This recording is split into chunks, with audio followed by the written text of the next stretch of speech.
Bu bozorning faoliyatini qanday baholaysiz? Sizga yoqdimi, yaxshimi? Hozirgacha bozorning faoliyatini hech qanday baholamayman. Ha. Nimaga deganda hozir bozor uncha o'xshamayapti. Ha, odam kam, savdo. Savdo kam. Ha. Ayrim narsalar yechib tashlansa, keyin bozorga o'xshaydi. Nimalar masalan? Masalan, bizda 2 kilo narsa o'tib bo'lmaydi. Sizda 10 kilo narsa, u ham bir oyga bir kishiga bir marta. Ha.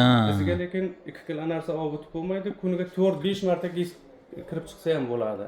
Ha, demak Afg'onistonliklar kirsa bu yerga 2 kilodan ko'p bu yerdan olib chiqib keta olmaydimi? Olib chiqib ketolmaydi. To'lash. Bir chiqishda. Lekin bir kunga 1 kiradim, 2 kiradim, 3 kiradim. Unga cheklov yo'q. Cheklov yo'q. Ha, har 2 kilo uchun kirib ketib yurish kerak, shunaqa. 10 kilo masalan nima? U oziq qanday bo'lishini? Bir narsadan addinni bir narsadan olsa 10 kilodan ko'p mumkin emas. Ha. Aralashtirib olsa u mumkin. Ha, bir xil narsadan 10 kilodan ortiq mumkin emas. Tushunarli.